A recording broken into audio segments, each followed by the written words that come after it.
just moving on to understand a little bit about the projects. Asif, first I would want to ask you if you can just tell us what are the different types of EB5 projects? Different investor perspectives different. Like for example, if a family is residing in US on H1 or any other particular non-immigrant status, so their perception might be different. They are looking for the green card, and in order to get the green card, because they are already in US, so they don't have any kind of a hurry to enter into the US, so they may go for like a project with the TEA kind, and the family who is back in India, where they are looking to expedite that process, they may go for the rural project. However, whether you go with the rural project or TEA project, as an investor myself, there are three factors that I always try to explain to my potential investor, and those factors are the safety of your capital, safety of your green card, and the conversion of your conditional green card into the permanent green card. That is the job creation. So, and I'm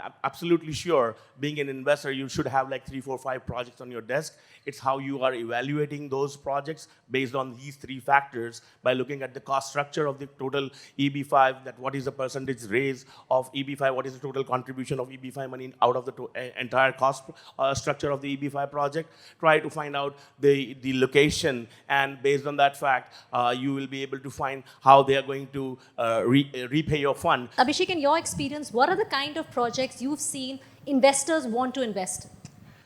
People who are considering EB5, I generally deal with people who are either living in US or living outside the US, and mostly Indians. What I've seen the trend, there are two things which is like the priority for them. Number one, smooth processing and faster approvals. Second, safety of the capital. So these are the two important things for every EB5 investor. Now, there can be different reasons for that. For example, somebody who is filing from outside the US, then obviously as sooner the I-526E will get approved, the sooner consular processing will happen, and sooner they will get the conditional green card to be in the US. So their entry in the US depends on how fast the processing was. Obviously, we are talking about a huge sum of money, hard-earned money from everyone. So they would like their capital to be safe. So that's undeniably the most important thing for everyone. So to answer in one line, yes, rural projects are really popular. Moving on to the finances, Akshat, I'm going to ask you, what are the various ways when it comes to EB5 visas, the funds, how can they be used in financing the projects?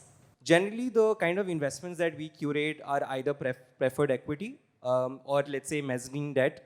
Now, these are forms of investments that are made into the project where all EB5 investors, so to say, in a particular project are one step ahead of the developer in the capital stack. So you'll see generally EB5 projects where you'll have a senior lender, which is like a bank or a financial institution backing the project. You'll have sponsors' own equity, which is developers' own equity into the project. And then you would see a healthy chunk of EB5 funds put into that particular project, either in the form of pref equity or mezzanine debt. These are generally what we at USI have sort of preferred, but I'm sure there are other forms of investments that my fellow colleagues are sort of also dealing in. Okay, thanks, Akshat. Rupi, a question I think every investor or somebody who wants to invest would want to know is about the money, right? How do they get their money back, and what are the timelines? How long does it take once the investment is made? Well, it would depend on a project-to-project basis, right? So you have to look at the underlying structure. Like it was mentioned that there's preferred equity structure or there's a debt structure. Typically, historically at least, debt structures have been 5-year term with 2 or 3 extensions. So you're typically looking at a 7-8 year term to get your money back. Now that the new legislation has come out and said you can get your money back after 2 years, we might see a shortening of that time. But that's how historically the projects have been structured. Paresh, what are the factors that one should consider when they're choosing a project?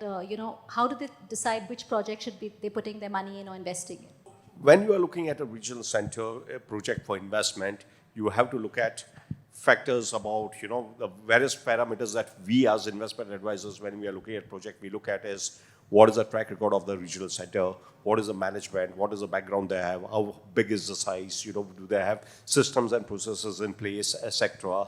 So that is done at the top level, at the regional center level. Then you come down at the project level.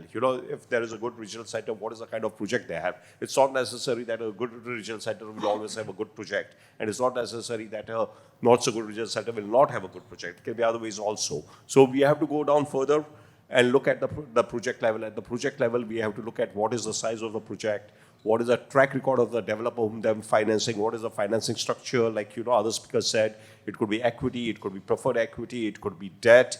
If it is a debt, what are the repayment terms? There is an underlying loan agreement. You have to look at the loan agreement. You also have to look at the capital stack. You also have to look how much skin the developer himself has in the project, how much money he is putting himself.